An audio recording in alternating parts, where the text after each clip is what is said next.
Assalamualaikum warahmatullahi wabarakatuh.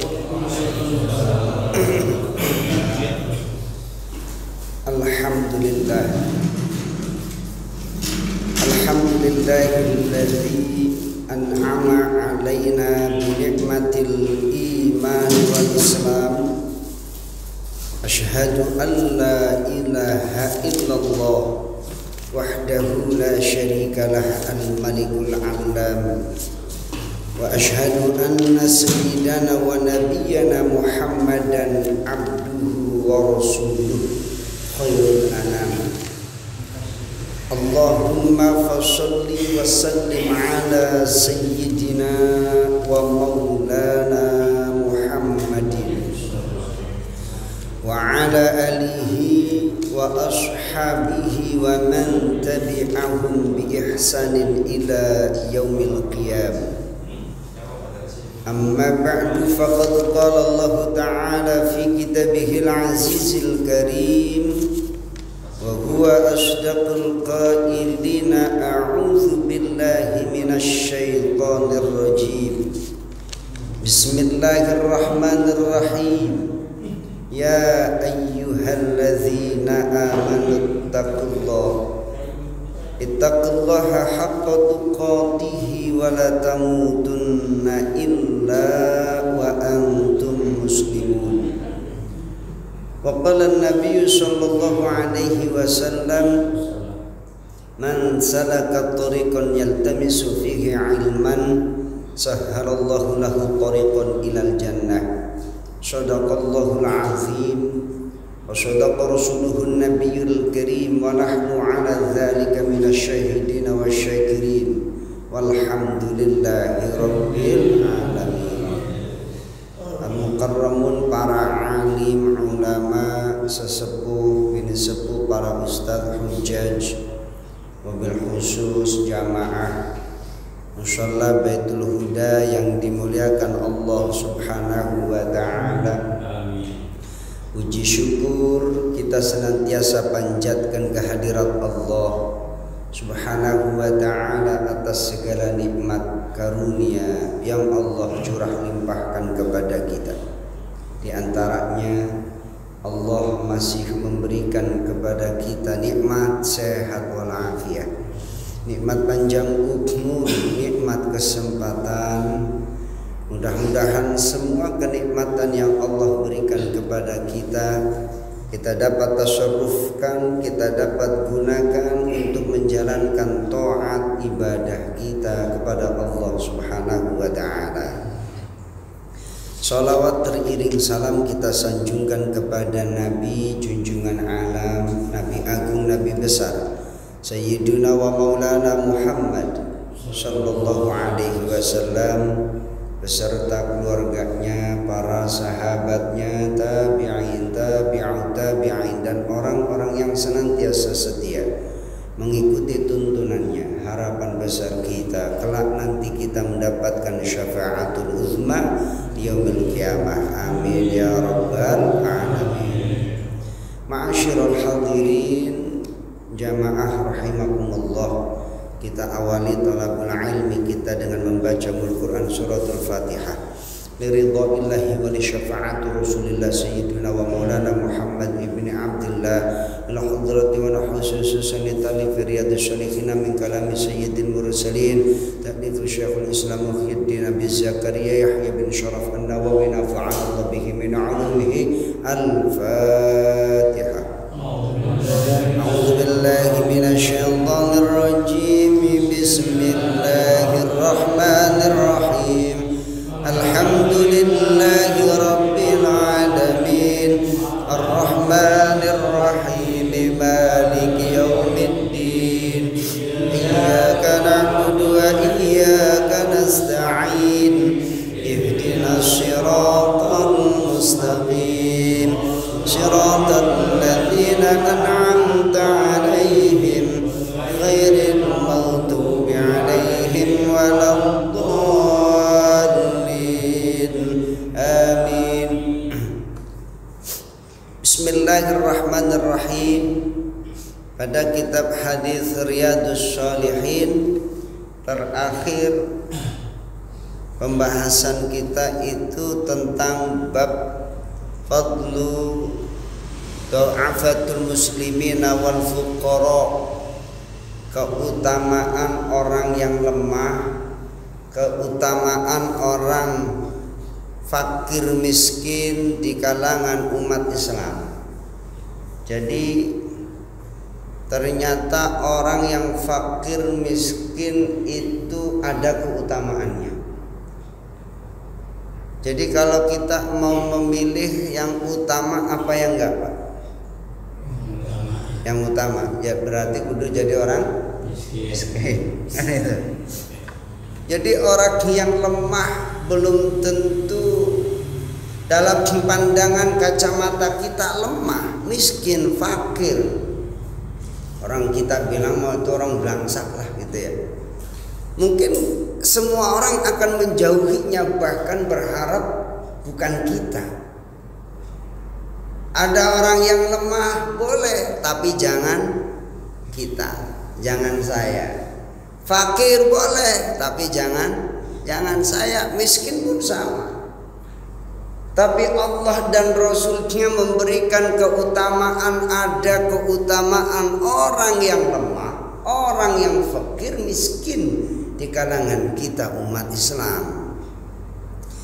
Rasulullah Shallallahu Alaihi Wasallam dalam bab ini hadis yang ketiga, wa an Abi Sa'id al-Khudri, dan dari Abu Sa'id al-Khudri radhiyallahu anhu anin Nabi sallallahu alaihi wasallam, dari Nabi sallallahu alaihi wasallam qala, beliau bersabda, dalam sabdanya beliau menyampaikan ihtajjatil jannatu wan nar, berdebat tuh ibaratnya siapa yang berdebat jannah surga, wanar dan neraka. Ihtajjatil jannatu wan nar, surga dan neraka berdebat. Faqalatin nar, neraka berkata, fiyal jabbarun wal mutakabbirun, fiyal jabbarun, di dalamku itu dipenuhi oleh orang-orang yang jabbar, orang-orang yang keras, suka memaksa, orang-orang yang jabbar ya, suka maksa, otoriter, jabbarun. Wal mutakabbirun, orang-orang yang sombong.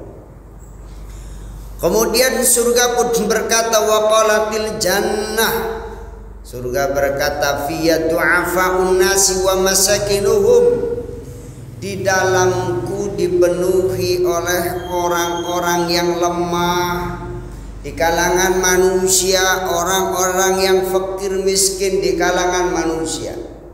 Jadi kalau ada orang yang jabbar, suka memaksa, merasa hebat, merasa lebih unggul, kemudian dia sombong, maka dia akan memenuhi neraka.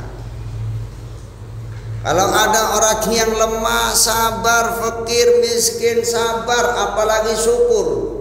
Tuh. Fakir, miskin, sabar itu udah hebat. Fakir, miskin, sabar itu udah hebat, apalagi syukur. Apalagi syukur tuh, nggak punya apa-apa, alhamdulillah. Hari ini nggak makan, ya dapur nggak ngebul, alhamdulillah, syukur tuh. Itu luar biasa, bahkan disebutkan afdhalu kulluhum. Ini orang yang seperti ini modelnya udah miskin, fakir, miskin, nggak punya apa-apa, bahkan nggak ada persediaan makan untuk hari ini, dia masih bersyukur. Itu keutamaan yang melebihi semua manusia. Ini afdalu kulluhum fi du'afa udnas wa masakinuhum faqadallah bainahuma, maka Allah Subhanahu wa ta'ala menentukan di antara keduanya, antara surga dan neraka. annakil jannah, sesungguhnya engkau wahai surga rahmatku. Surga engkau itu rahmatku, kata Allah. Arhamu bika man asya, maka aku akan memberikan rahmat terhadap engkau dan penghuninya yang ada di dalamnya terhadap orang yang aku kehendaki. Wa annakin nar, dan engkau wahai neraka azabi, siksaku, azabku, u'adzibu biki, aku akan mengazab biki, orang yang berada di dalammu, man asya, orang yang aku kehendaki. Kalau kita lihat tadi, surga dipenuhi orang fakir, miskin. Kemudian neraka dipenuhi oleh orang-orang yang kasar, keras, sombong. Kasar, keras, sombong. Ini acuh, ya. Ketemu orang yang kayaknya nggak selevel berpaling. Ngobrol sama orang yang kayaknya nggak selevel ogah. Itu maunya bergaulnya yang selevel, maunya bergaulnya yang setingkat. Ini namanya jabbarun wal mutakabbirun. Tapi surga akan dipenuhi oleh orang-orang fakir, miskin gitu. Jadi kalau boleh milih, yang mana Pak? Surga apa neraka? Surga apa neraka? Surga ya. Saya yakin sih nggak ada yang berubah, surga lah ya. Kalau surga tadi ya lemah gitu ya, nggak berdaya, fakir, miskin dah gitu. Ya. Orang kaya di mana gitu ya. Orang pada berebut jadi orang yang berkuasa. Orang pada berebut jadi orang yang hebat. Kenapa kok seperti itu? Karena kekuasaan cenderung dia akan berlaku, bertindak jabbar, maksa, otoriter. Itu. Orang kaya pun sama, akan ini. Orang yang kaya, orang yang berkuasa lebih dekat dengan takaburnya. Ya, orang miskin sombong, apa yang disombongin, kan gitu ya. Orang miskin maksa, siapa yang mau dipaksa? Ya, jari telunjuknya nggak sakti gitu. Orang kaya mau sakti, nunjuk dulu. Tuh bangunan belum beres kalau nunjuk orang kaya. Orang miskin nunjuk ditabok lah, gitu ya. Hati-hati. Ya, maka nggak ada tuh yang namanya dia bertindak jabbar, takabur, nggak ada potensi. Jadi miskin nggak punya potensi tentang itu, ya udah ngalah lah. Yang penting ya aman, pokoknya gitu ya. Orang miskin nggak punya apa-apa, ya tak berdaya begitu, melas lah pokoknya gitu. Maka potensi dia itu cukup amalannya 2 dah. Kalau nggak sabar ya syukur. Yang paling terpenting dia mampu bertahan di sabar juga udah aman. Itu ya. Yang paling terpenting udah bertahan di sabar saja sudah aman. Ini orang fakir miskin itu. Walikilaiku ma'alayya miluha. Maka di setiap engkau berdua baik surga maupun neraka, alayya miluha, maka aku yang bakal memenuhinya. Itu antara surga dan neraka. Ya. Jadi kalau kita mau jadi orang kaya mesti kudu mikir dulu nih kalau ngeliat begini ya. Orang kaya kan paling belakang, masuk surganya itu belakang. Ya. Kenapa ribet dia, kudu dihisab hartanya. Ya. Tapi ada orang kaya yang lempeng saja ya mudah. Hisabay yasiro. Dia berdoa apa? Rabbi hasibni hisabay yasiro. Rabb, hisablah aku dengan hisab yang mudah.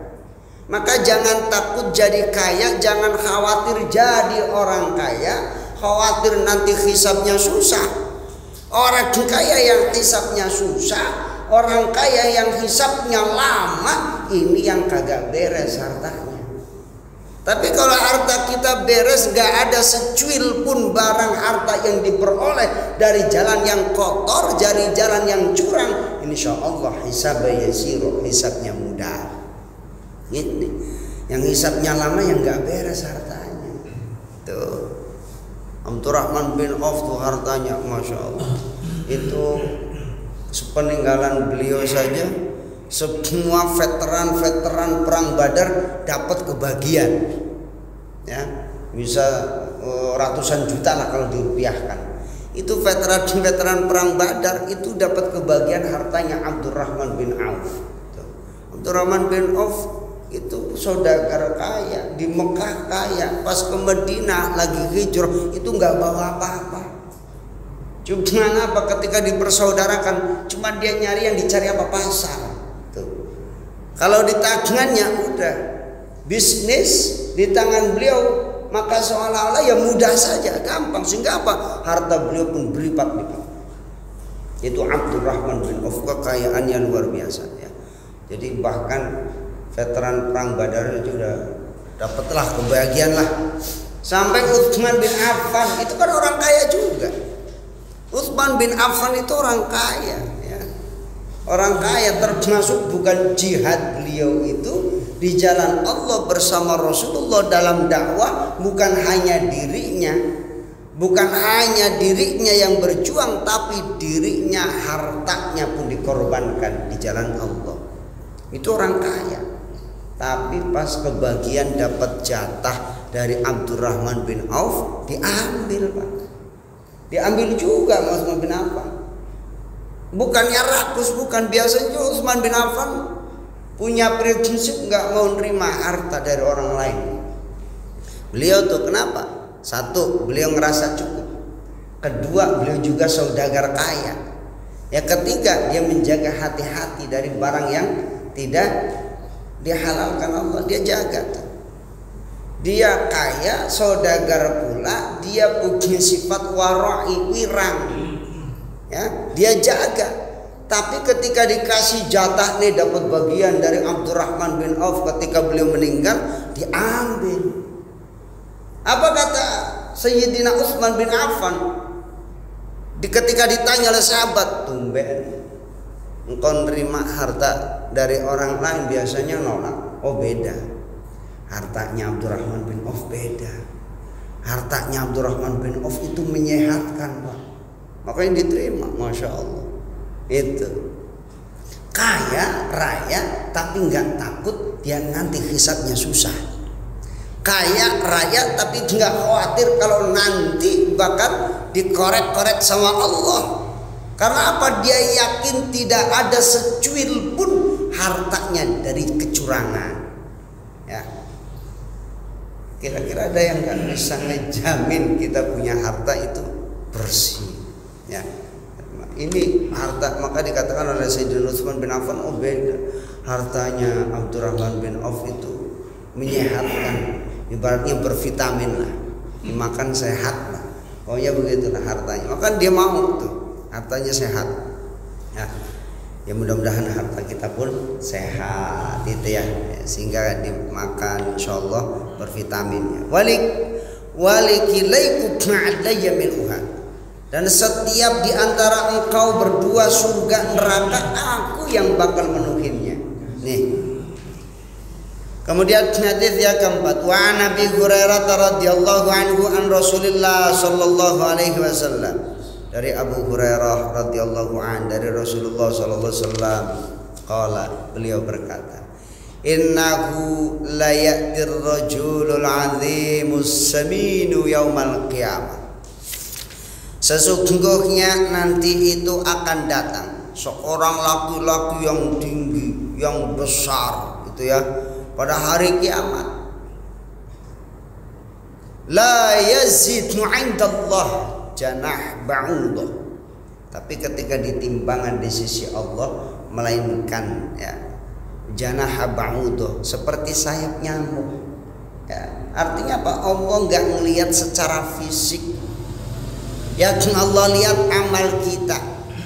Allah nggak melihat secara fisik kita, tampang kita, rupa kita, pangkat dan jabatan kita, tapi yang Allah akan lihat hati dan amalan kita. Jangan sampai nanti di timbangan amalan kita kok tak ubahnya seberat sayap nyamuk. Nauzubillah min dzalik.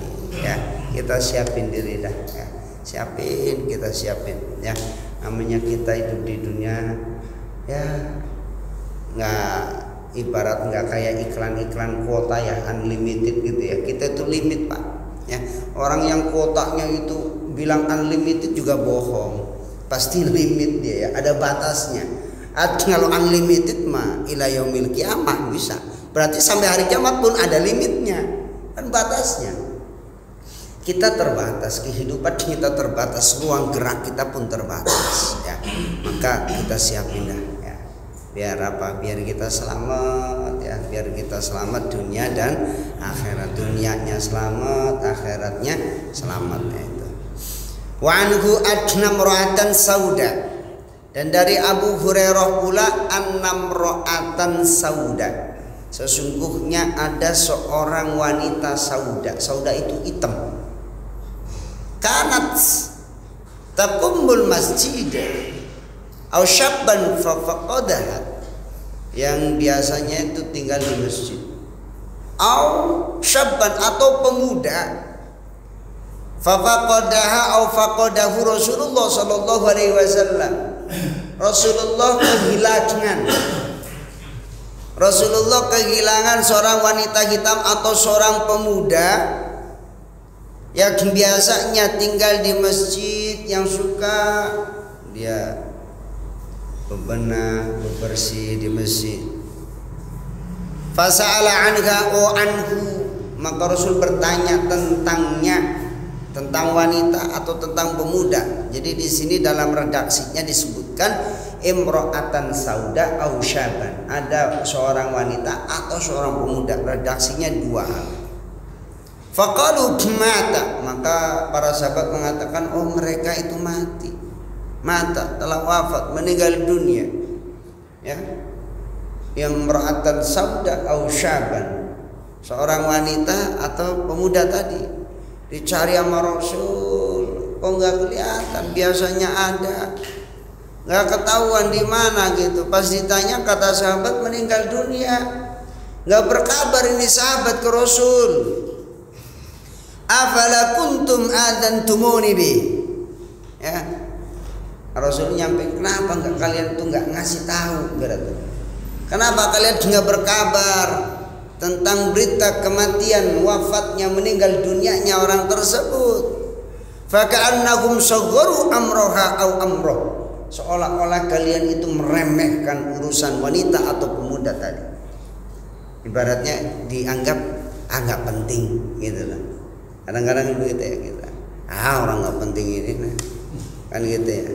Emang siapa sih dia? Kan berarti kan meremehin tuh ya.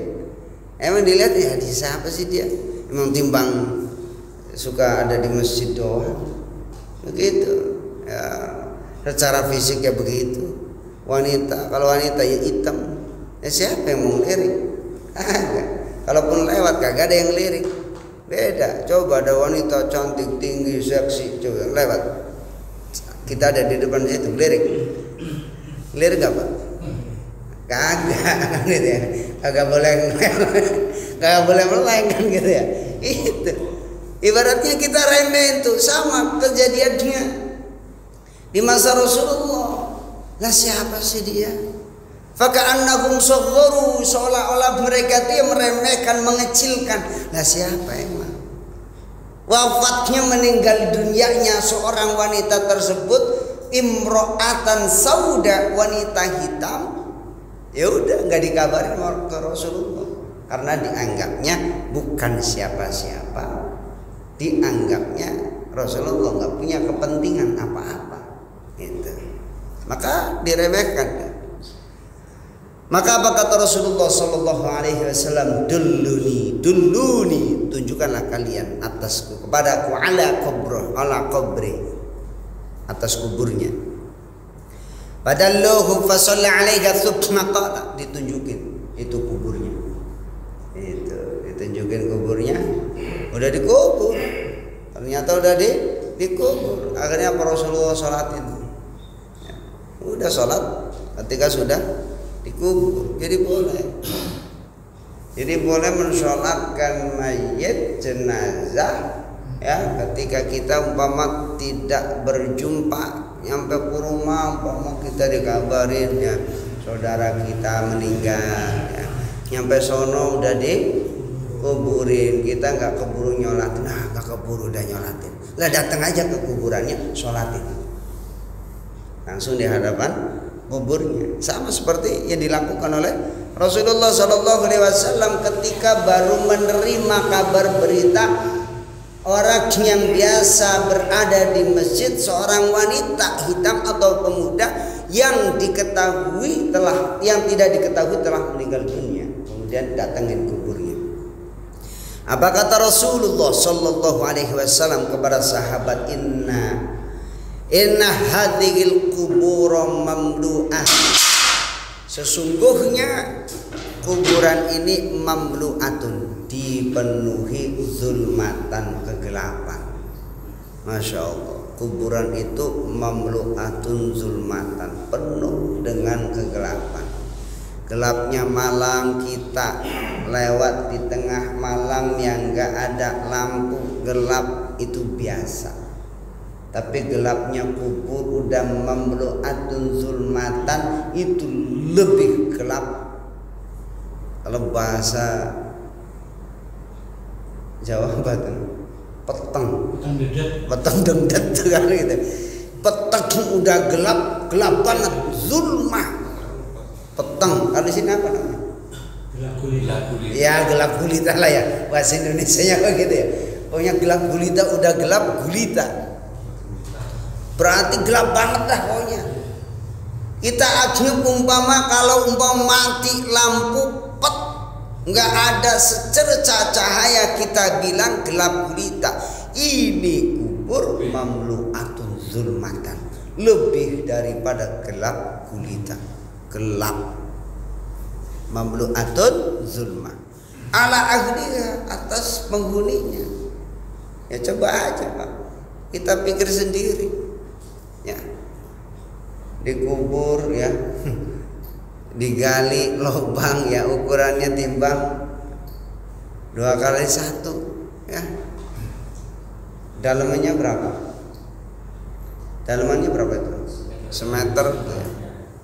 Udah ditutup, gelap, digali, ditutup papan.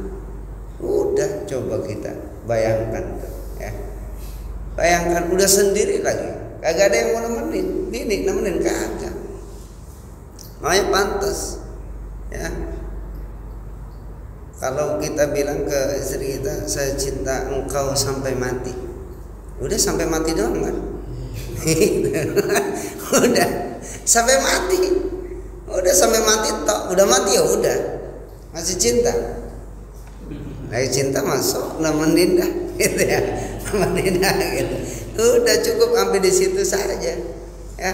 Karena apa tadi? Mamlu'atun zulmatan, biar kata dia nangis sampai ngucurin air mata, terus sedih kehilangan, sampai kehilangan kesedihannya itu tak terobati. Kira-kira kalaupun obatnya hanya dikubur juga nggak mau, kan gitu, nggak mau ya. Biar kata itu obatnya nggak mau juga ya.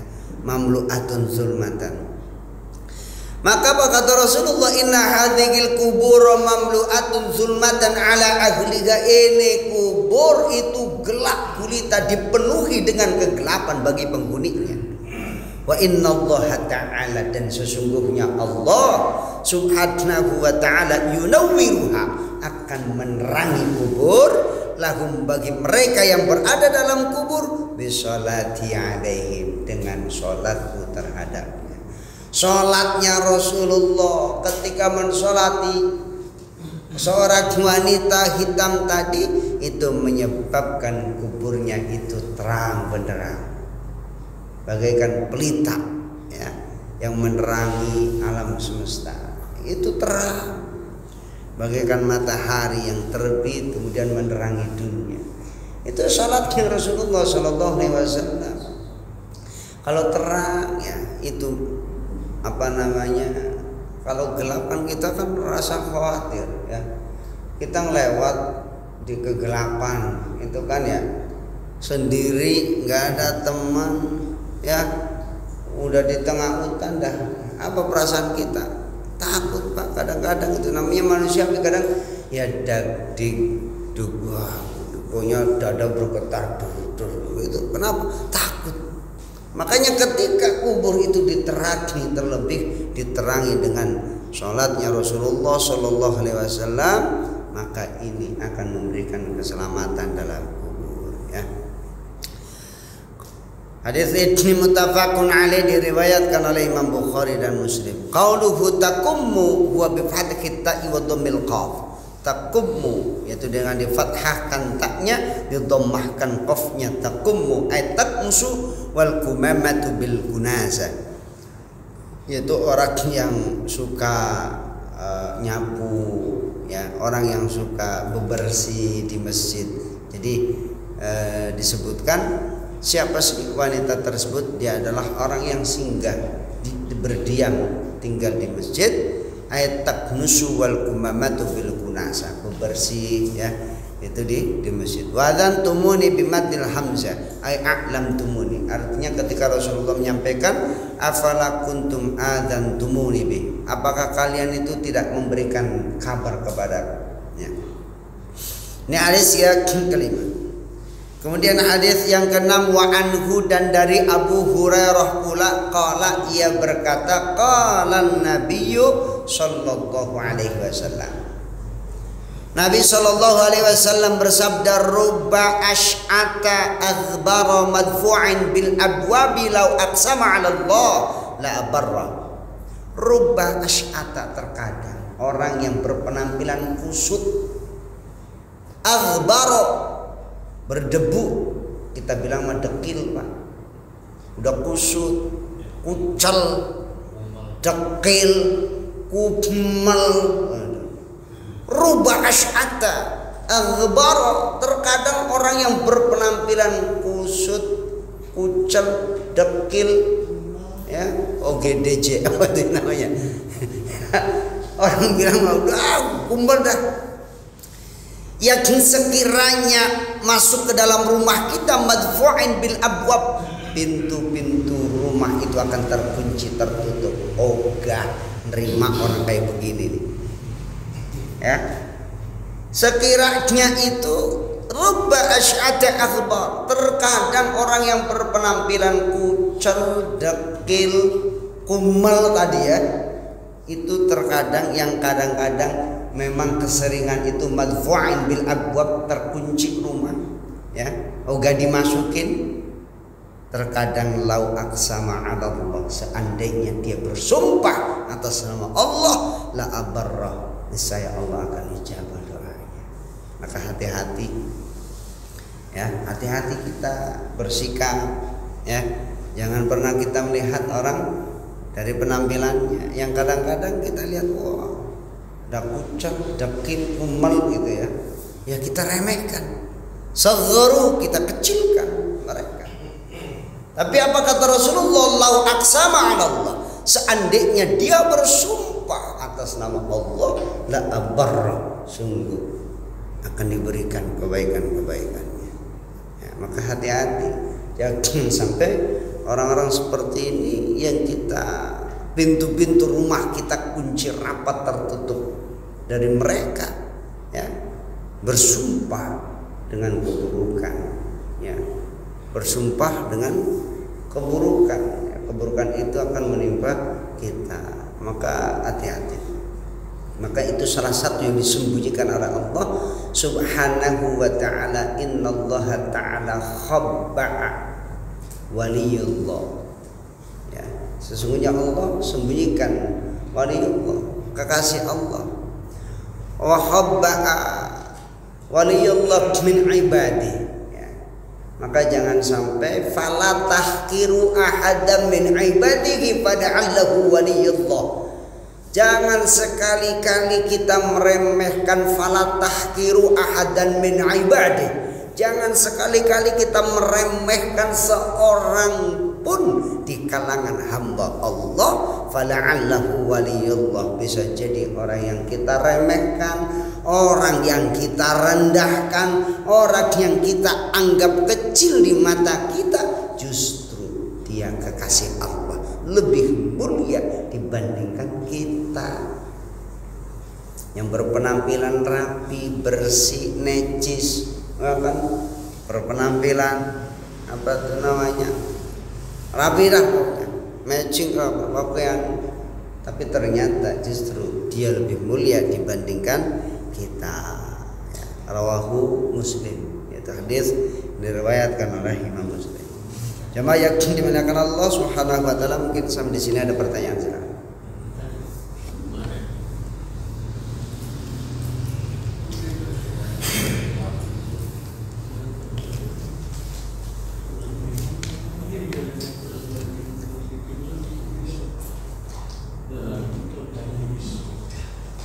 Ya, wah.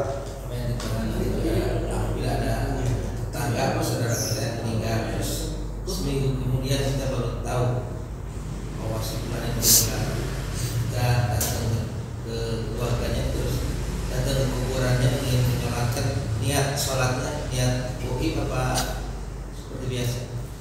Jadi kalau kita datang ke yang umpamanya tetangga, saudara, ngomong kita habis pulang kampung, tahu-tahu tetangga kita meninggal, ya datang indah ke kuburannya.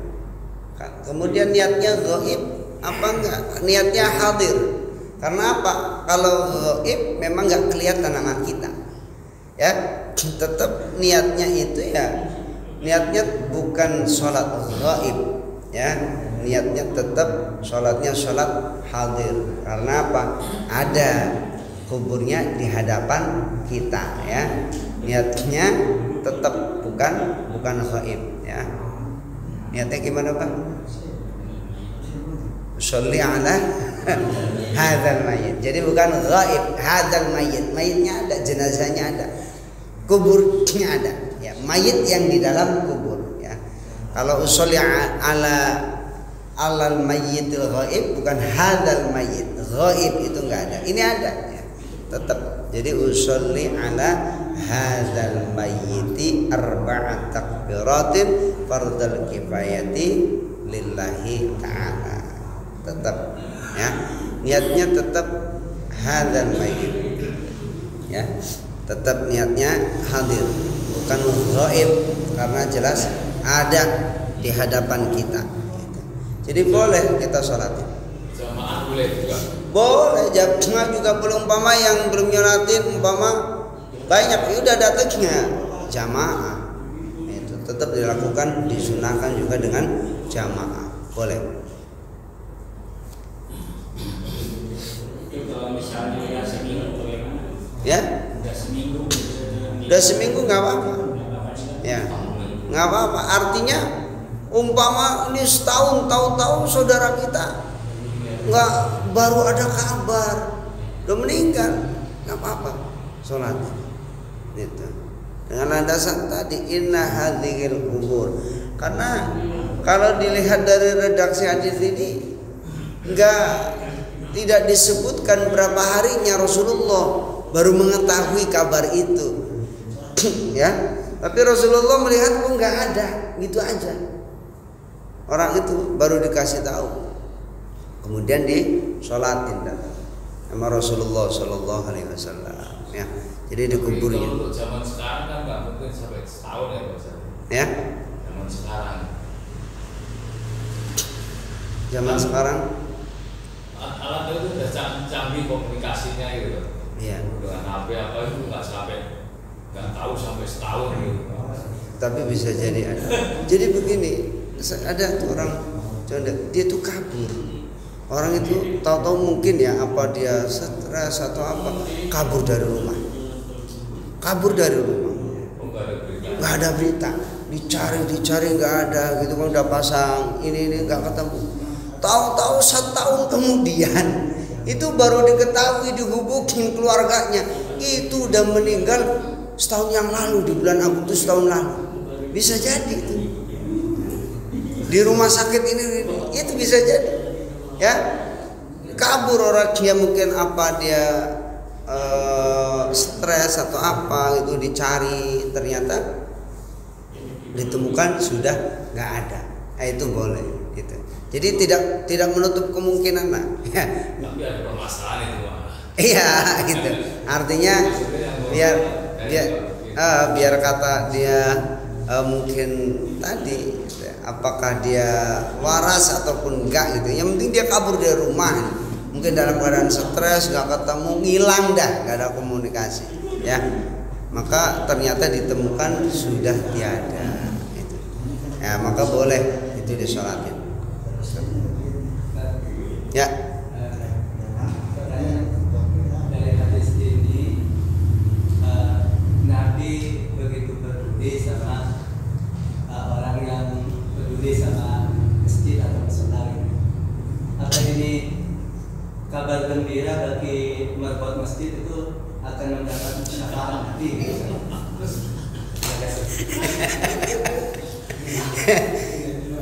Ya, begini artinya begini loh.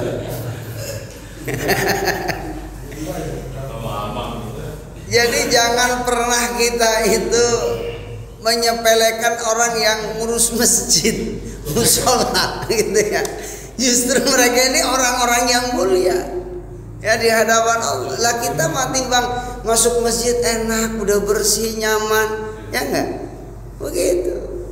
Artinya ini Rasulullah yang tadi dianggap menurut orang lain dikecilkan, dikucilkan, dianggap enteng, tapi ternyata menurut Rasulullah ini perkara besar. Rasulullah tidak membeda-bedakan orang, ya, tidak membeda-bedakan orang itu dari segi status, pekerjaannya kah, jabatannya kah, sama. Ya, bisa jadi ini juga sebagai faro, apa kabar gembira gitu ya. Ini kabar gembira gitu. Iya, begitu pedulinya. Tadi artinya apa? Satu kesimpulan di hadis ini, Rasulullah tidak membeda-bedakan orang lain. Karena apa? Yang dilihat dari kemuliaan amalnya. Yang dilihat oleh Rasulullah dari kemuliaan amalnya. Karena apa? Imra'atan sauda, wanita hitam tadi, atau disebutkan au syabban, disebutkan adalah taknusu wal kumamatu bil kunasa, yang suka bebersih, suka rapi-rapi masjid, ya. Itu termasuk dianggap oleh Rasulullah orang yang mulia. Nah, bukan dilihat dari pangkat dan kedudukan. Jadi kalau kacamata pandangan kita kan, kita selalu berpikir kemuliaan itu dia punya apa, dia sebagai apa, dia jabatannya apa, kan gitu. Kita memuliakan seseorang itu kadang-kadang seperti itu, ya. Memuliakan seseorang, kalau kita mengagungkan seseorang lantaran karena hartanya, hilang separuh agama kita. Artinya apa? Kita lebih mementingkan kemuliaan, padahal apa? Ada yang lebih mulia daripada orang kaya yang mulia. Ada orang yang lebih tinggi derajatnya dibandingkan pejabat tinggi, ya. Itu pun di hadapan Allah tidak ada apa-apanya, ya. Di hadapan Allah, Allah al-malikul mulki, raja di raja, yang merajai alam semesta. Ya, ini ya satu kesimpulan tadi, jangan pernah meremehkan seseorang. Tadi bahkan orang yang disebutkan roba asy'ata akbar, yang dekil, kucel, kumal, ya gitu ya, itu ternyata sumpahnya itu diijabah Allah Subhanahu wa taala. Maka kita hati-hati. Gitu. Silakan, ada lagi?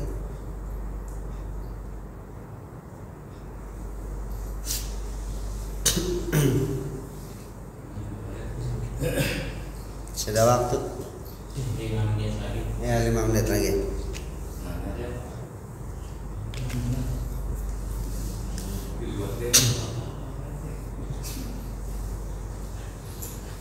Oke, sebagai penutup hadis yang ketujuh, wa an Usamata radhiyallahu anhu, dan dari Usamah radhiyallahu anhu, anin Nabi, dari Nabi sallallahu alaihi wasallam, qala, beliau bersabda, qumtu ala babil jannah, aku berdiri di depan pintu surga, fakana ammatu man dakhalahal masakin. Kemudian apa? Fakana ammatu man dakhalahal masakin, dan ternyata keumumannya orang yang masuk surga didominasi oleh orang-orang miskin. Dominan orang miskin, Pak. Berdoalah kita supaya kita jadi orang miskin ya. Ternyata dominan, didominasi oleh orang-orang miskin tuh. Ya, ternyata dominannya orang-orang miskin tuh. Rasulullah berdiri di depan pintu surga dan ternyata surga didominasi fakana ammatu man dakhalahal masakin. Tuh. Jadi jangan ngeremehin orang miskin, Pak. Ya, miskin. Itu ternyata dia ternyata gampang sih sekarang punya label miskin, ngurus aja ke Pak RT kan gitu ya. RT gitu kan ya, ternyata bukan, ternyata surat apa tuh namanya Pak RT, SKTM, surat keterangan tidak mampu, itu bukan hanya untuk dapat bansos, itu tiket masuk surga gitu ya. SKTM tuh ya, surat keterangan tidak mampu, laku juga Pak RT tuh ya, surat keterangan tidak mampu tuh. Artinya apa? Orang miskin tentunya kriterianya mereka orang yang bersabar ya, orang bersabar, miskin sabar, terlebih dia bersyukur atas kemiskinannya. Bahkan Rasulullah sampaikan pernah berdoa, Allahumma ahyini miskinan wa amitni miskinan wahsyurni zamratal masakin. Ya Allah, ahyini miskinan, ya Allah jadikanlah hidupku miskin, matiku miskin, dan nanti dikumpulkan bersama orang-orang miskin. Itu Rasulullah. Pas ngeliat ternyata dominannya orang-orang miskin, ya Rasulullah begitu minta tuh ya. Rasulullah lihat ternyata surga didominasi oleh orang-orang miskin, maka doa Rasulullah, Allahumma ya Allah ahyini miskinan, ya Allah jadikan hidupku miskin, wa amitni miskinan, matiku miskin, dan nanti dikumpulkan bersama orang-orang miskin. Berani Pak? Ada yang nggak doa begitu? Ayo. Ya Allah jadikan hidupku belangsa, gitu ya. Ya nggak ada dah ya, nggak ada gitu ya. Ya nggak ada Pak, belangsak dikit aja udah kita ngeluh. Nggak dapat bansos juga udah ngomong mulu gitu ya. Aduh ya Allah, itulah ya. Apalagi kita suruh jadi orang miskin, gak kuat lah kita ya, masya Allah. Washabul jadi mahbusudna ghaira anna ashaban nar. Jadi ternyata washabul jad, tapi orang-orang kaya masih mahbusun, masih tertahan. Orang-orang yang banyak harta, konglomerat, duitnya banyak, berlipat-lipat, masya Allah, ternyata mahbusun, masih tertahan. Tadi masih dihisab gitu. Ya, masih dihisab. Makanya kalau kita jadi orang kaya, hati-hati jangan sampai sedikit pun harta kita dari kecurangan ya. Kalau dari curang ini kita bakal mahbus, kita bakal ditahan, tertahan masuk surga. Makanya kita berharap ya, Rabbi hasibni hisaban yasira, ya Allah hisablah aku dengan hisab yang mudah. Anna ashaban nar qad umira bihim ilan nar, dan sesungguhnya penghuni neraka sungguh sudah diperintahin untuk masuk neraka. Udah pada masuk dah ya. Ya miskin, fuqara wal masakin, fakir miskin masuk surga. Yang kaya masih tertahan, masih dihitung-hitung kekayaannya, dihisab ya. Kalau akunting kita manusia masih keliru kadang-kadang. Ya bisa jadi 1 triliun nyolong ginding 1 miliar. Tapi kalau akuntingnya Allah, yang hitung Allah, nggak ada yang keliru serupiah pun ya. Maka akan dihisab. Orang yang penghuni neraka disuruh masuk ke neraka. Wa qumtu ala babit nar, dan aku berdiri di depan pintu neraka. Apa kata Rasul? Fa idza ammatu man dakhalahan nisa. Ternyata lebih dominan neraka itu didominasi kaum wanita. Nauzubillah. Hati didik anak istri kita, jangan sampai masuk yang dominan tadi. Banyak wanita yang ngeluh, ngomongin suaminya mulu gitu ya, suka lawan sama suami, kurang syukur ya sama rizki yang diberikan, nafkah yang diberikan suami kepada istri. Makanya wanita mendominasi menghuni neraka. Nauzubillah min dzalik. Jamaah yang dimuliakan Allah Subhanahu wa taala, mudah-mudahan kita termasuk golongan orang-orang yang kelak nanti mudah hisab kita, sehingga kita termasuk digolongkan orang-orang yang menghuni surganya Allah Subhanahu wa taala. Wa an Abi Hurairah radhiyallahu anhu wallahu a'lam bishawab. Kita tutup dengan membaca doa kafaratul majlis. Subhanakallahumma wa bihamdika asyhadu an la ilaha illa anta astaghfiruka wa atubu ilaik. Hadanallahu wa iyyakum ajma'in. Wassalamu alaikum